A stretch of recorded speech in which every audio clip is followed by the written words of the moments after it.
Does everyone have a seat and a comfortable spot? You will be watching the PowerPoint or the slides that go up, but our microphones just happen to be at the back, so I hope that it isn't too back and forth for you. But we're going to start back here, and then we'll move to the slides. Thank you for being here tonight. My name is Suzanne Cybula, and I am the superintendent of East China School District. I am also a graduate of St. Clair High School and the former principal of Marine City High School. My parents and grandparents graduated from Marine City High School. My dad played football. My mom was a cheerleader, and my grandma Hill is in the Marine City Athletic Hall of Fame for track. I am also the proud mom of Leah, who is a third grader at Pine River Elementary. So when we talk about changing the school structure, I truly do understand the emotion and the nostalgia that can go along with the discussions about our school district.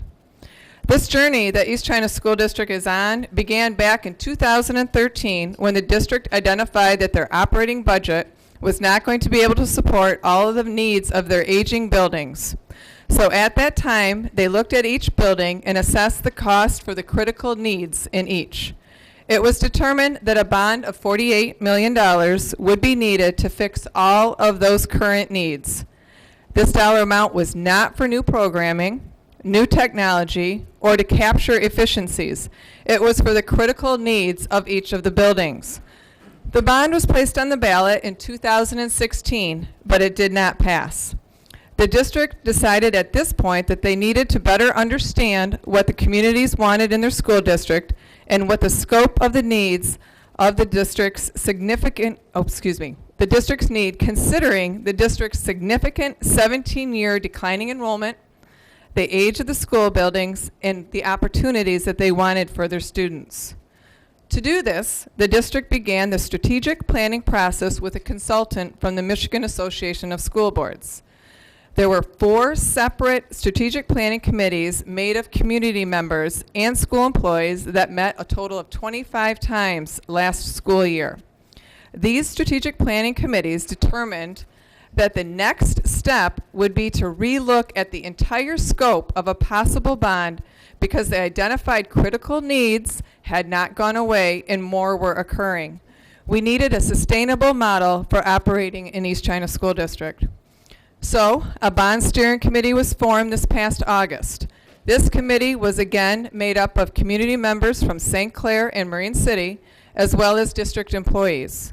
The bond steering committee has met 4 times and looked at all of the available data on declining enrollment, the age and condition of our school buildings, and the age and condition of our technology, and decided that the way that we are operating can no longer continue, that our status quo was not an option, and that we needed to share this information and hear the voices of more of our community members, which brings us here tonight.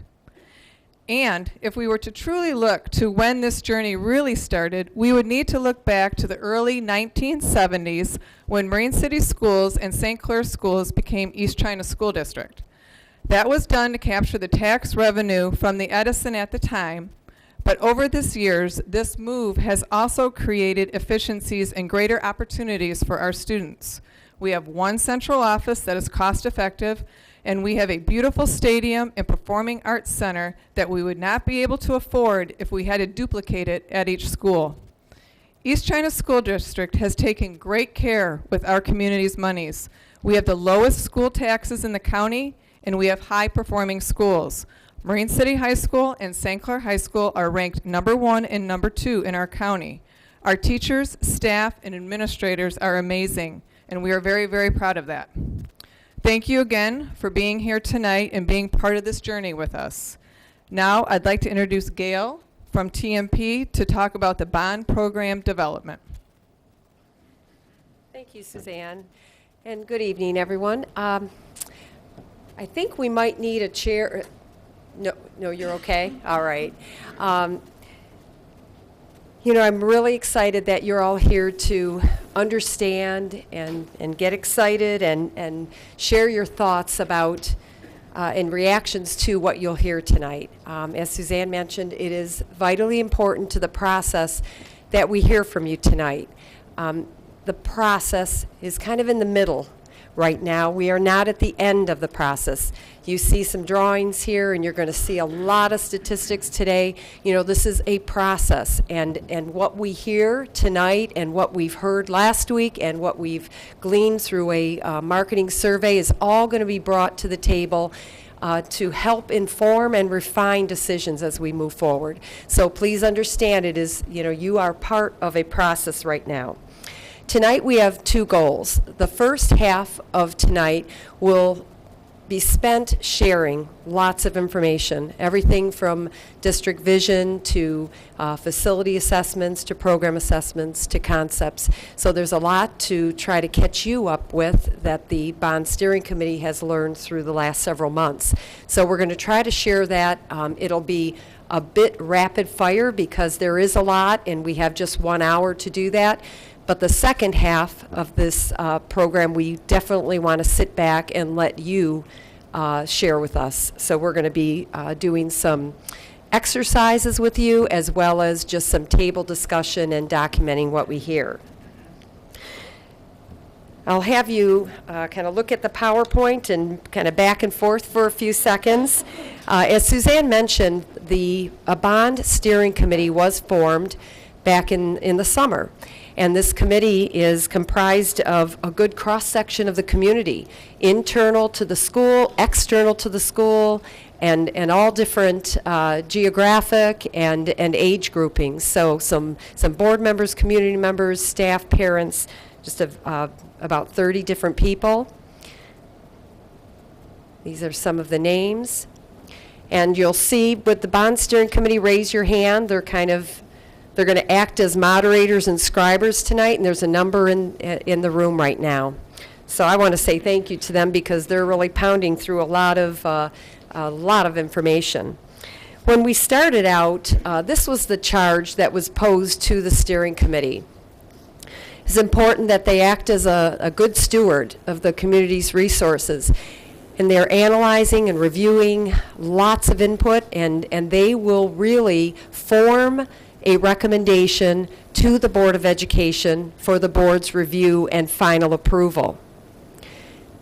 Their recommendation is really based on a model that will support East China School District's facilities and culture of academic excellence, and really a very student-focused goal of bringing facilities that support and give students the best opportunity for success and competitiveness in their future careers. This has been the calendar that we've been following, and as I said, we're kind of midway through, and the culmination will be in November when the board will hear the recommendation. The questions that they have been working through relate back to this declining enrollment that has been happening over the past 2 decades. Also the fact that your facilities are on average 51 years old, and also the changes that are occurring all around us, not just close geography, but throughout the state and nationally with regard to how teaching and learning is happening. There are truly transformations out there, and you're going to see some of those today. The considerable decline in the enrollment, it's not unique to East China. It's happening all over as well. And you hear these stories in the news about districts that, their operational dollars are way out there and state takeover and all these crazy scenarios.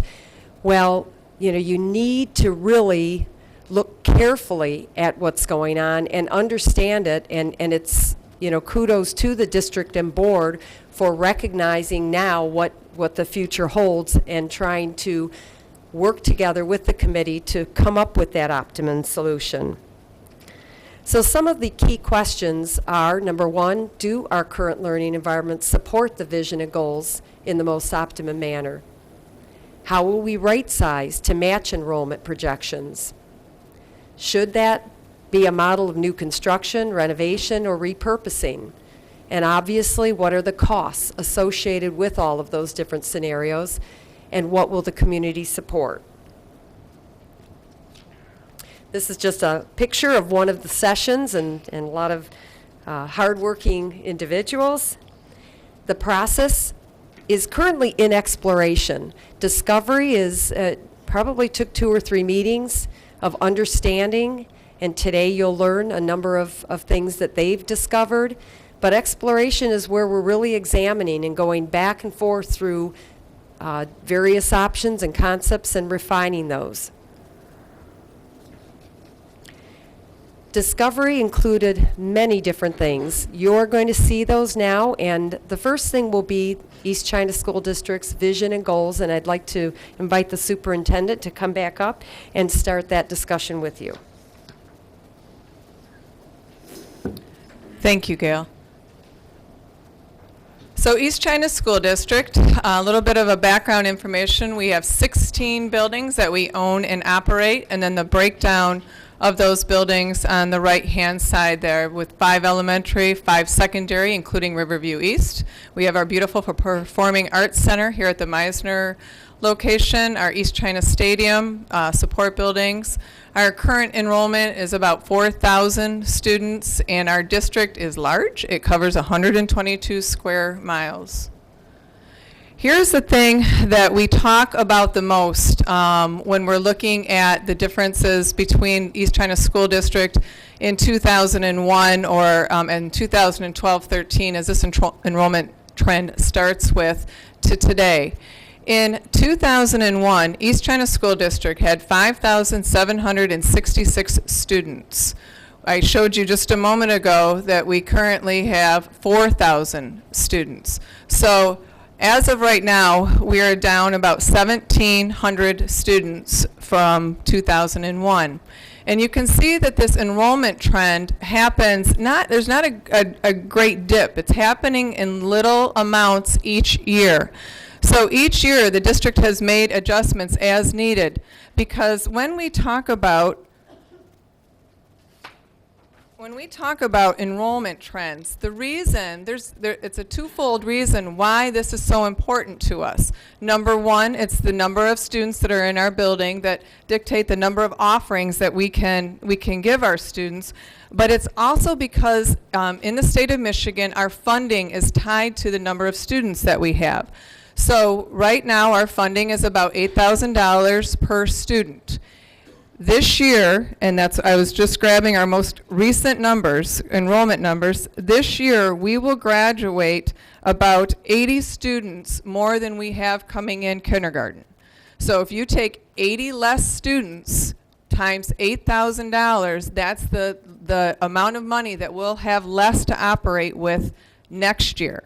The following year, we're going to be down 104 students. The year after that, another 103 students, 93 students the year after that. So you can see why this enrollment trend of declining students is so critical to our decision making, because when you tie it to our funding, each year we're operating with less dollars, and next year it'll be about $800,000 less than we have this year, trying to maintain the same number of buildings and the same number of programs. And like I said earlier, this enrollment trend is gradual. It didn't happen overnight. So these changes that we've made have been incremental. So I sometimes wonder, what if that trend went from 5,700 to our current student enrollment? What adjustments would we have made if it were done quicker? The next thing that is very important to point out that I mentioned in my opening remarks is what great stewards East China School District has been with its community's monies. We are currently the lowest taxed school district in the county. You can see we're 2.25, 2.3, and Anchor Bay is at 10 mils. So it shows that we've been getting great results. Our schools are high performing. Our students have opportunities, and we've done it within our means. We've lived within our means, and we've done a great job with the funding. This, I wanted to point out that the technology piece in our school districts, we're at critical apart right now. Most everything we have is at end of life, meaning they don't make the parts for them anymore. So Craig Headley, bless his heart, is on eBay helping us to find what we need in order to keep moving. Right now, the scoreboard down at our stadium is we're needing a couple parts to keep it running. If you want to watch on the March 26th school board, Craig gave an update on the state of our technology in the district, and it's very enlightening. Sometimes we do such a good job, it's not always evident what our dire needs are. In the March board meeting, in the February board meeting, our Director of Operations, Kirk Grzelka, gave a presentation to our school board. It's also linked there on our website on the state of our buildings, on the operational part. So if you're interested in watching either of those, they're available.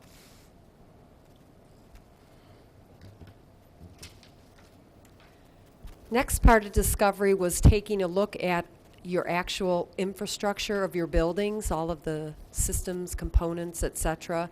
And we are going to hear from Jerry McClellan about those. Thanks, Gail. As Gail mentioned, I'm Jerry McClellan. I'm the chief estimator with the AUK Construction Company. We were brought on board in August and worked with TMP on taking a look at the conditions of the existing buildings. Gail mentioned earlier the 51-year average age of the buildings, but the average doesn't tell the whole story. You've got a building that's 96 years old, a building that's 84 years old. Now, what that tells us is you've been very good stewards in what's been built in the past. And with that, as the buildings age, some things just happen. You know, we're in a state that concrete cracks and things end up where you have to maintain them. We know doors and windows and heating and ventilation systems, all of these things have useful lives, and many of the buildings are reaching the end of those useful lives. So as we went through as a team, the engineers and the architects identified the needs. In this snapshot here is there's $100 million in infrastructure upgrades. And what these are those things that normally happen as you have a building age. You know, a boiler goes, and those are the things that have to be replaced. So this cost, you know, although it totals to $100 million, you have 824,000 square feet of built environment that you're maintaining. You have 323 acres of site that the district is maintaining. So you can get lost in the 100 million, but when you look at the size and the number of buildings you're dealing with, this is not out of the norm about what any other district is faced with, and it's just a fact of being a building owner. Okay, thank you, Jerry. The other half of assessment has to do with looking at the function of your buildings. I mentioned earlier that there's a lot of things different today than when we were in school. The transformations taking place in the classroom and the needs in the classroom are very different. Danielle O'Grady is an educational interior planner and designer, and she's going to take you through some of those modern learning images as well as what she learned as we went through the buildings and looked at how they were functioning and supporting what your curriculum was trying to achieve. Hello, everybody. As Gail mentioned, I'm Danielle O'Grady. I am a graduate of the East China School District, a local community member, parent here, and I see a lot of familiar faces this evening, and I want to thank all of you for your participation this evening. So thank you again. Okay, modern learning. You heard a little bit a moment ago from Jerry about the age and the condition of our facilities. The average age is about 51 years old, with some much older than that. They were designed and built in a time when learning looked a lot different. The image you see on the left is what we kind of refer to in the educational planning world as the factory model. It was really designed with a lot of rigidity to it, kind of desks in rows, spacing forward, and it was really great at the time. But now teaching and learning is evolving and looks more like what you see on the image on the right. It's different now because there are different skills that our students really need to hone in on and emphasize. Those skills are rooted in communication, creativity, critical thinking, and collaboration. Okay, so what is the essence of a real modern learning environment? It's a beautiful image there, right? I mean, there's great color, there's kind of exciting things to look at, but the essence of a modern learning environment is really about all of the different activities that can happen there, the different types of curriculum, the different ways that your teachers are engaging with your kids, and the fact that all of those things can kind of happen side by side. Modern learning environments share this kind of set of characteristics: flexibility, agility, moving quickly between those different instructional methods, space, not just a large quantity of space, but the type of space and the arrangement of space, opportunities for movement, digital and analog technologies. We still need analog, being that we still need to write things out and work things out by hand. Those are all really important. And natural light. What's driving these changes in our environment and the way that we're engaging with our students? Well, it's technology. We've all experienced the exponential growth and the role technology plays in our lives, and also the opportunities that it brings to us on a daily basis. So now we want to show you a series of images that I'm kind of just going to click through. We like to talk about classrooms being more than just classrooms, but learning studios, where there's opportunities for students to make choices about where and how they learn best, how they're most comfortable, how can they be the most productive. Again, opportunities for that, let's write it out together, that image on the right-hand side. Engage students. Media centers are kind of evolving, where books aren't really the forefront of the experience in a media center anymore. They're a major player in the media center, but it's that exchange of knowledge, that collaboration, those creative opportunities that are really taking the forefront. Again, some additional images are through the strategic planning efforts that the district has been involved in. We're looking at this, something you might have heard called MTSS, which is about these specific and strategic interventions. Sometimes you need special spaces to be able to conduct those activities, but still monitor maybe the other students that you're responsible for. STEM, STEAM, and STREAM are opportunities to kind of involve science, engineering, mathematics, technology, even art in a cross-disciplinary approach. You're kind of weaving all of those things together in one type of assignment or in one semester. Some of those activities require access to utilities, access to different technologies, durable finishes, again, fine art spaces. Dining cafeterias are very large spaces that take up a lot of square footage and utilities, and maybe there's other ways of weaving that function into more multi-purpose type spaces to gain efficiencies. Security is on the forefront of everybody's mind when we talk about education in our schools, and there's ways to be, I know we've made a lot of investments recently in kind of security at our buildings, but did we go far enough? Is there more that we can do while still maintaining a welcoming experience for students, staff, and visitors? Through the strategic planning efforts, our district has also made a lot of investment in professional development, professional learning communities. You may have seen it referred to on those school schedules, the PLCs. And some, you need special, not special, but there are technologies, tools, or spaces that support that good work that the professional staff members here need to undertake. Okay, so now we want to step into, those are great images. They look really nice. What parts and pieces of those images are right for us? Are they all right for East China? We want to create that vision of modern learning for our district and our community.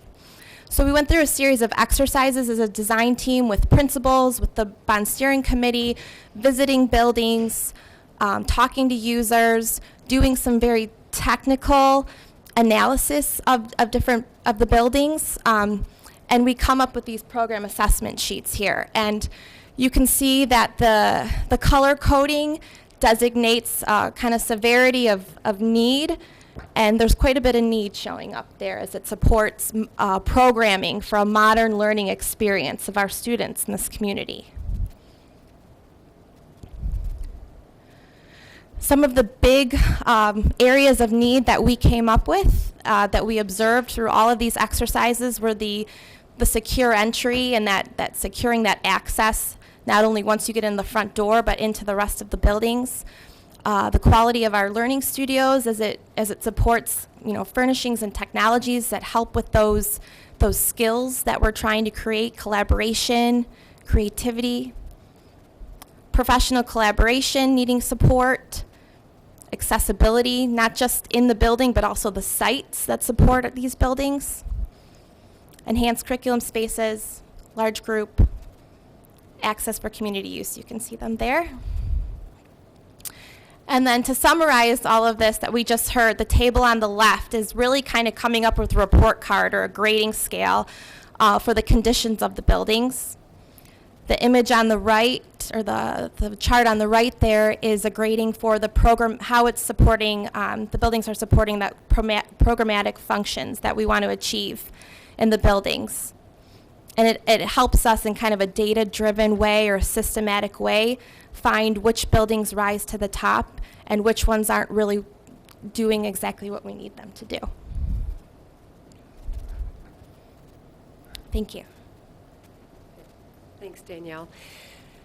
Next, we want to take a look at even a deeper dive into your specific buildings and situation. John Castellana is chairman at TMP and has been an educational planner for 40, 50 years, something like that. So we're going to let John, 46 years. So we're going to let John take us through this part. Thanks, Gail. Hi, everyone.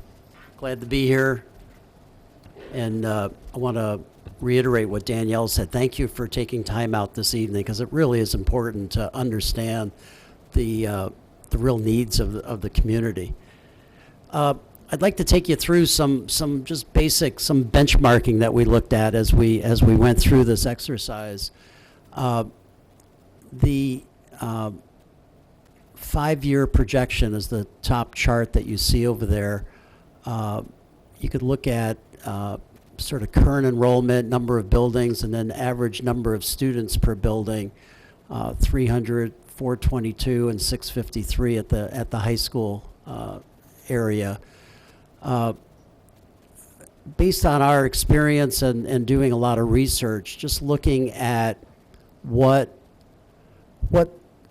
are some of the benchmarks that are out there to achieve some robust programming.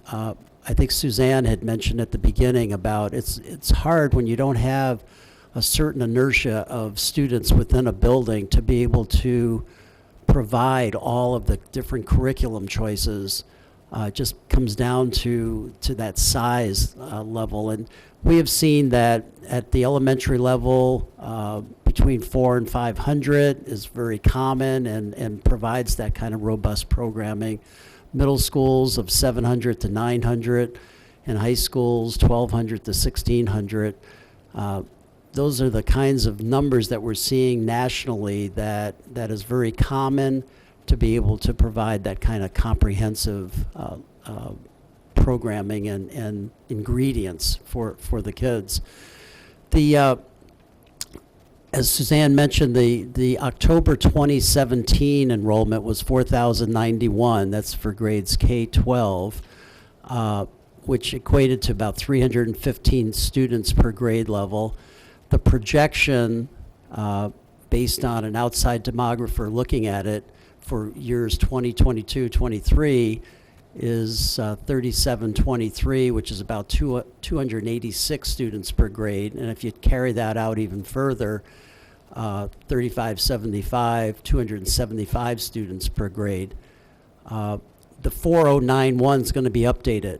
This is now October of 18, so we'll be upgrading or updating these numbers once all of the new figures are available. But the decline is there. I think that chart that Suzanne showed at the beginning definitely shows that there is a decline. It might not be steep, but it is a steady decline, and we really need to start really getting the size of the district at the right scale to be able to meet the needs of the students. We also looked at some benchmarking of similar sized districts just around the state, and you can see East China up the top has really 10 instructional buildings, and you can see the numbers on all of the other ones. So the other ones, maybe they've already gone through a consolidation program to reduce the number of buildings to be able to provide the right kind of curriculum choices for everyone.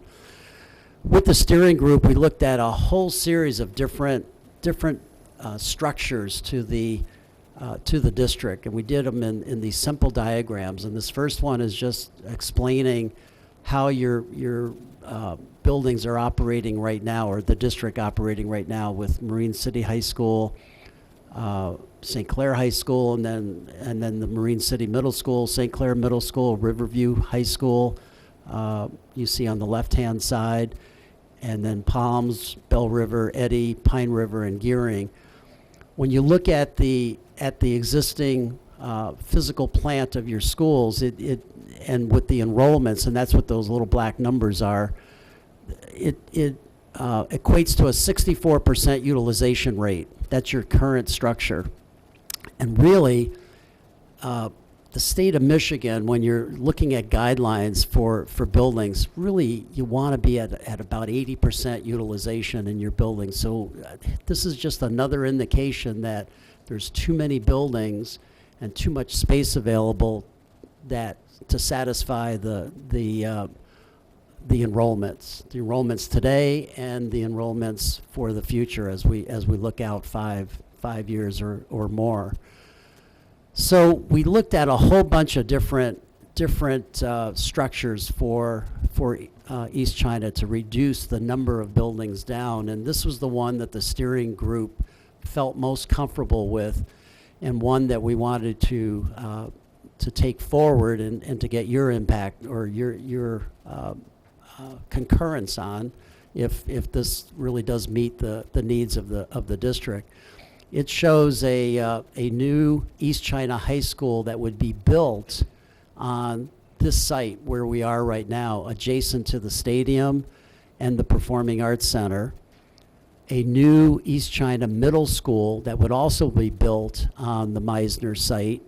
Again, being able to get some economies by sharing some of the big ticket areas, a swimming pool, large gymnasium spaces, some of the larger areas, and having the Performing Arts Center available then for the kids to be able to use because it's right on the same site.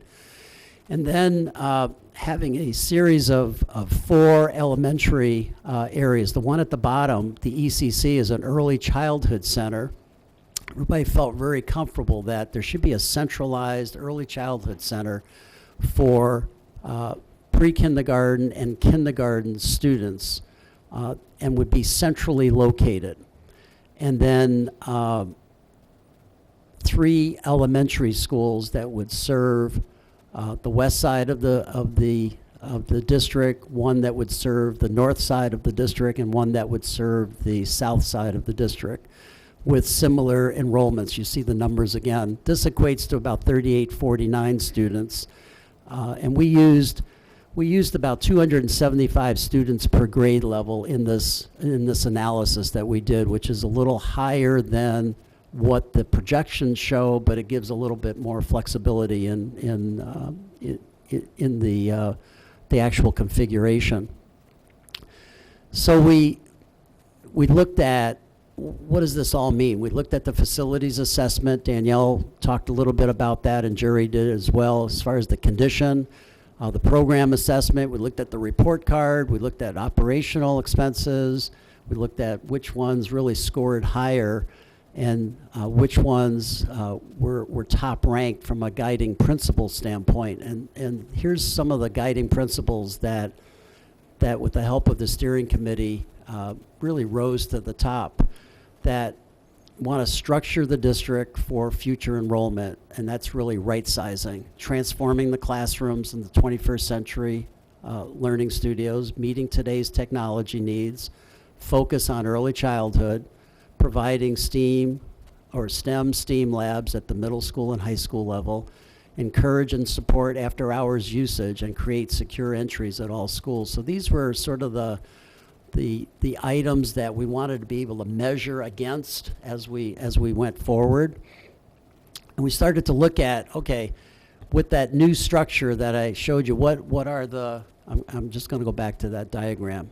What buildings really satisfy these other ones here? We felt that looking at the condition of the buildings, location of the buildings, the ECC could be Pine River Elementary School, given its location. It's about a 5-minute drive from where it is right now to here, which is more geographically the center of the district. ES number 1 could be Palms. ES number 2 could be Bell River, or would be Bell River, and ES number 3 would be the conversion of St. Clair Middle School to an elementary school. So those were one is at the north side, one's at the south side, one's more in the center, or on the west, and then the ECC being more in the middle. So we looked at some diagrams, and I'm not going to dwell on these in a lot of detail because they're all up here, and when we have a break, I'll be up here and we can answer any questions that you might have that are specific. But I just want to give you a blush. A couple of the things that we're looking at this is Pine River, that would be converted to a pre-K building that would serve the entire district. The yellow area that you see, that would be a new welcome center, getting the administrative area close to the front door so that it really improves the security and supervision of the school. The red that you see, those are potential additions. One could be a child care program, the one closest to the front door with a direct entry from the outdoors, having some age-appropriate play areas. Those are the brown areas with the little curves that you see. So we're just looking at ways that the building could be converted very easily to a early childhood center. And notice at the box that you see on the right-hand side, everything includes new furniture, new technology, and site upgrades to satisfy the different programs. Palms Elementary on the west side of the district.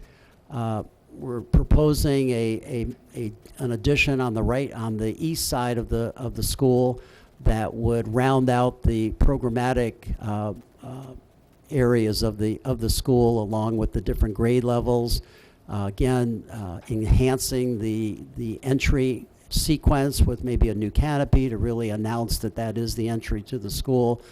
The blue is all general remodeling of all of the class areas that again includes the furniture, technology, and site upgrades.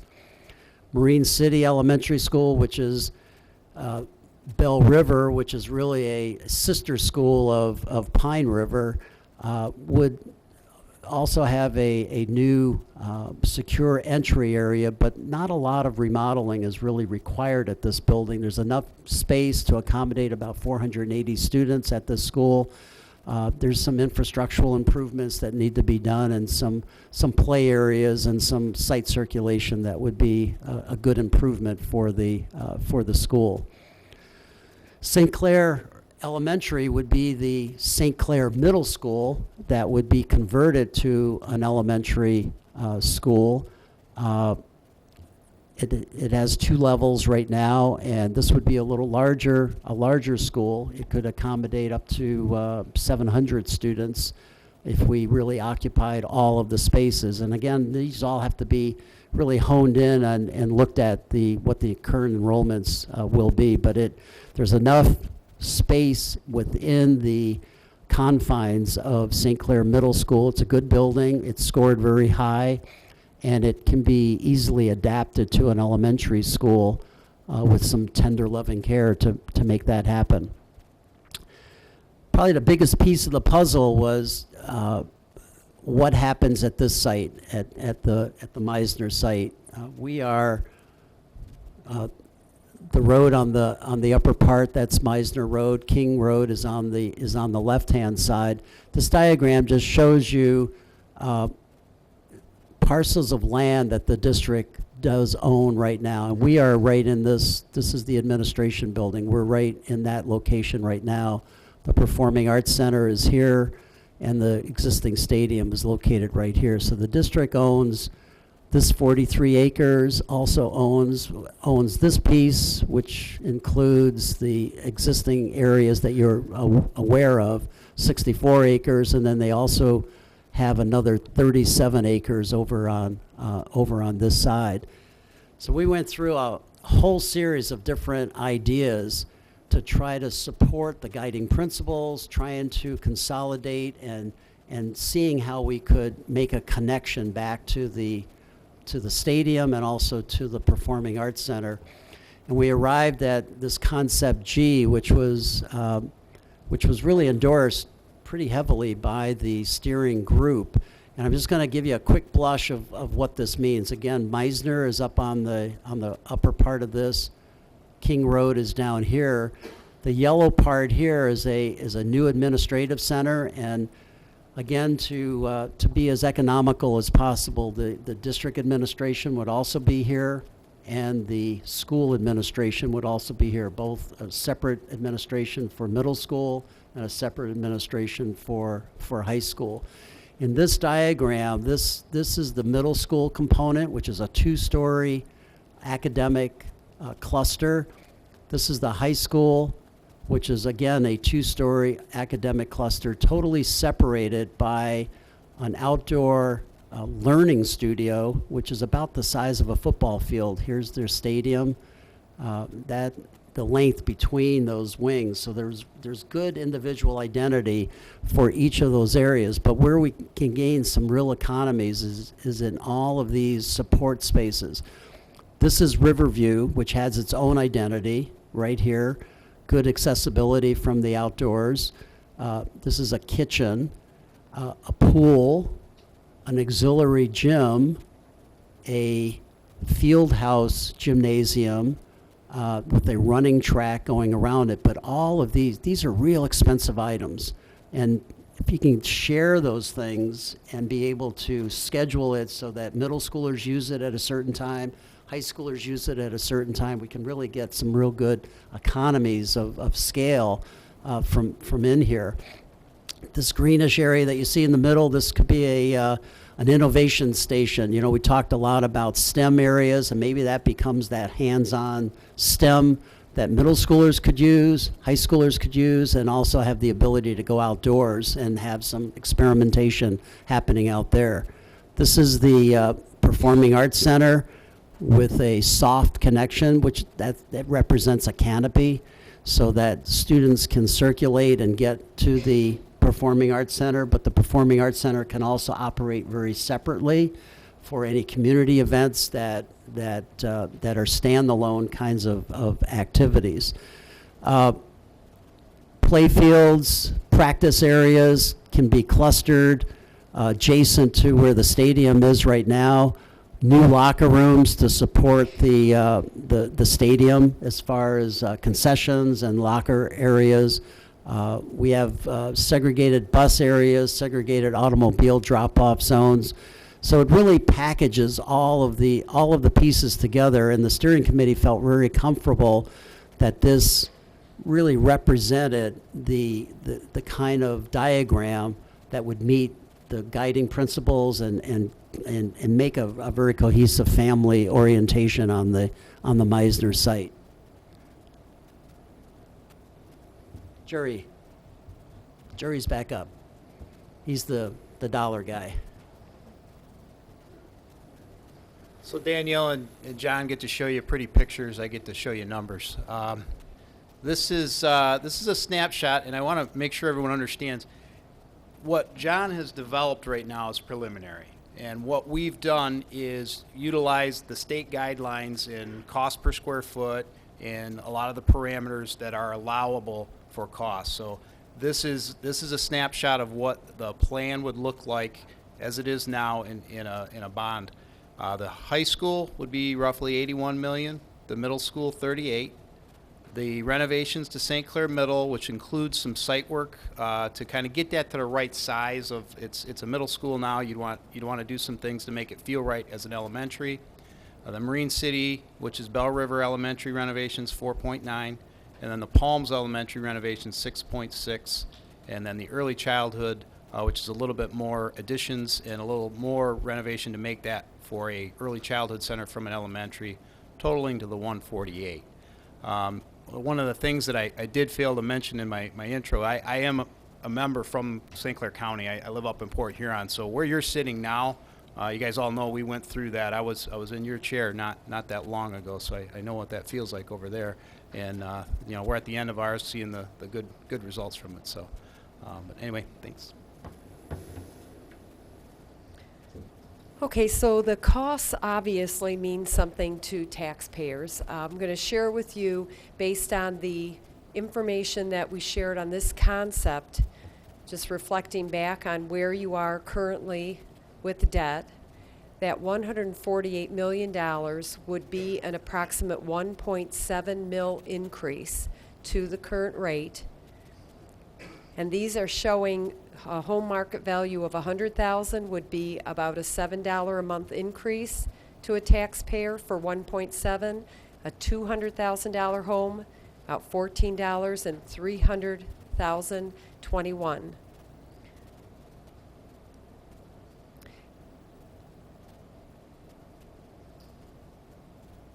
Okay, I'd like to take a break right now, allow you a little bit of time to maybe take a look at some of the plans, just digest some of what you've heard, and let's say about 10 minutes and be back in the room so that we can get started. And our moderators and scribers, if you could each grab one of the tables, and please make sure that you're signed in at your table on the sign-in sheets in the middle.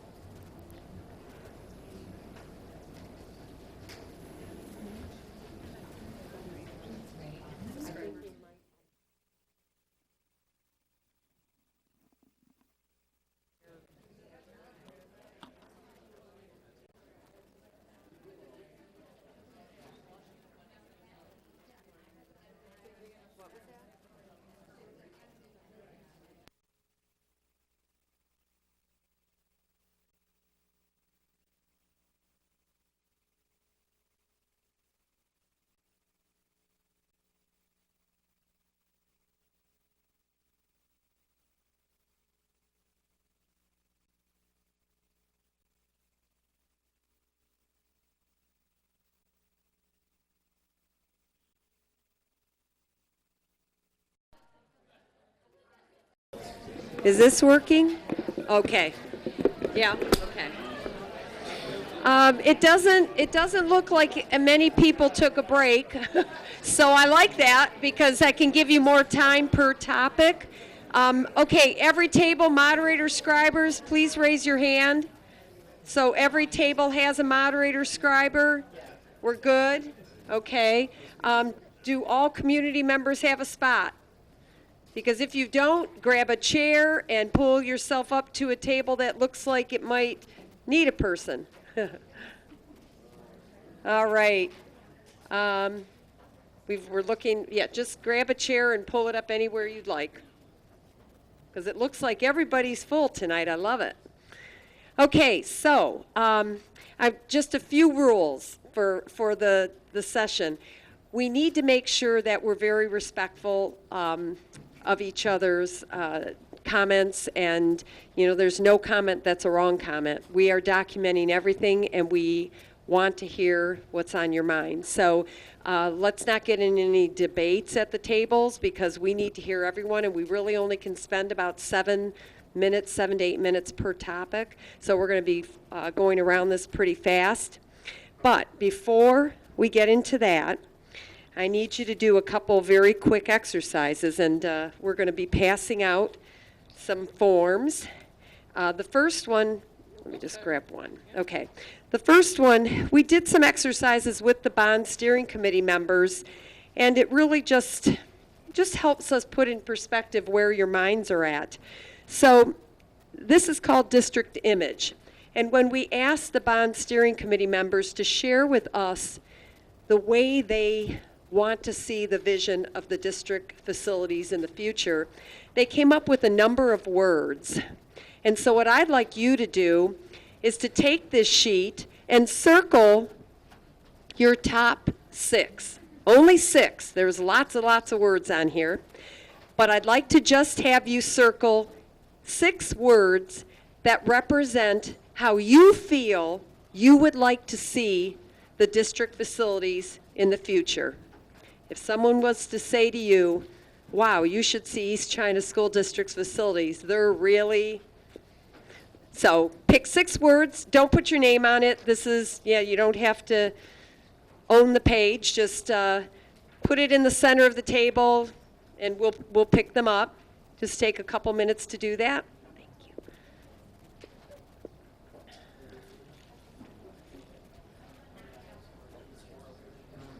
Yeah, just raise your hand if you don't have a sheet, and we'll bring them around. Yes. Yep.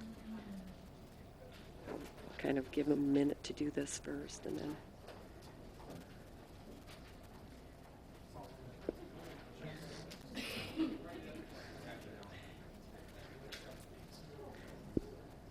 Moderators, if you can just kind of wave your hand when you see your table kind of complete with this, because we've got another exercise I'd like you to do before we go into discussion.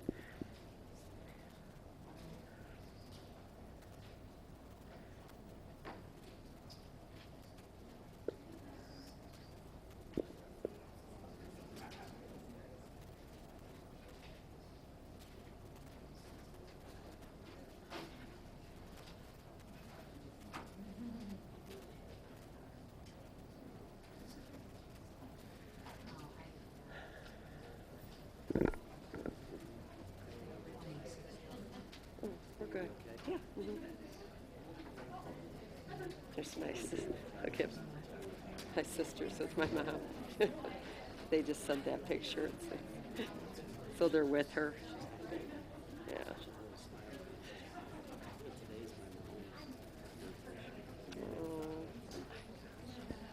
Okay.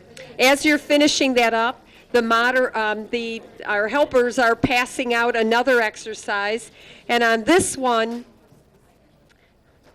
where is it? Okay, it's called Guiding Principles. You saw that we shared like the top 7 principles that were ranked by the Bond Steering Committee. These encompassed kind of the full list that were shared with the Bond Steering Committee, and I want to understand what your sentiments are. Can you please choose 6 of these, but rank them? Give me your first choice, second, third, fourth, fifth, sixth.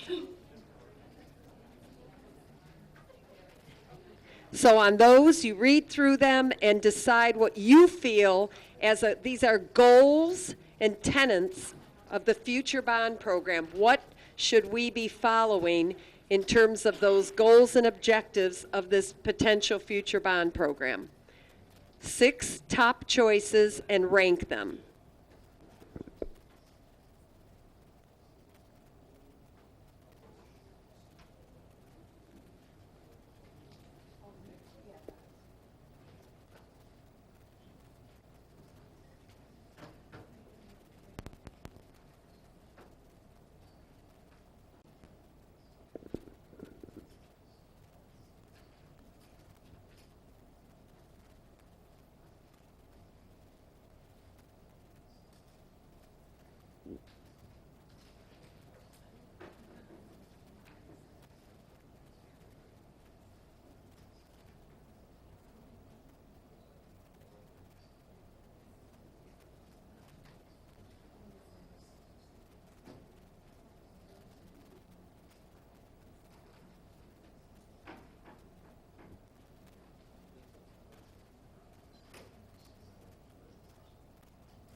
As you complete that second exercise, if you can just put it in the center of the table, it'll kind of give me an indication that we're almost there, because I'd like to jump into the topics.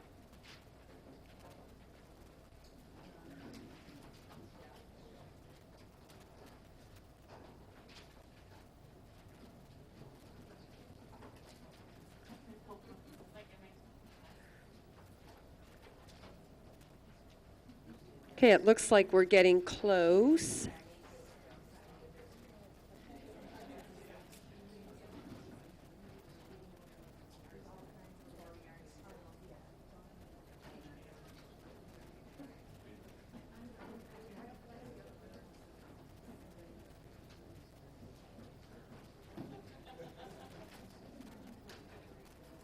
Okay, so at your desk, at your table, you have a moderator and scriber who most of our moderators and scribers are actually from the Bond Steering Committee, so they're very knowledgeable about, I think all of them are, in fact. I think we have just one or two district helpers tonight, but most of them are from the Community Steering Committee. So with that, as I mentioned, 7 topics. I'm going to give you 7 minutes to discuss those. So kind of let that conversation go around the table. It may get a little loud in here, so try to just be respectful of that. And your scriber is going to really try to be scribing very quickly. So with that, moderators, if you'd like to get started on the first topic, that'd be great.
Okay, it is 8 o'clock, and so I want to kind of respect our 2-hour time frame tonight. What we are passing out right now is just a tiny little card. We would like to test kind of your financial tolerance in terms of the $148 million. On the one side of the card, you will see some funding amounts, and it shows you what the market or the impact is from a tax standpoint for a $100,000 market value home. So this will give you a little perspective on the impact. What I'd like to see, I'd like you to fill in the thermometer to the level that you feel you would be comfortable supporting the program. So use the side that has the dollar values on it to understand where you might fall in terms of the impact on you as a taxpayer, but then use this side to indicate to us, after learning about this program, where would you be comfortable supporting this program, at what level on this thermometer, and you can just leave it face down on your table.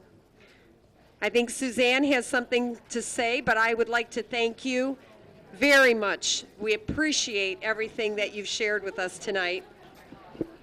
I just wanted to take a quick moment to say thank you for giving up the 2 hours on this evening to be here with us. We've worked many long and hard hours to get us to this point. I used the word journey at the beginning of the evening. It's been a journey, but we're not done yet. We're in the middle. We need your feedback. If you think of something after this meeting, you're driving home, and you go, oh, darn, I wish I would have asked that, please feel free to call my office at any time. I love to chat. I love to talk about this, and I'd be happy to do that. So thank you again for being here tonight.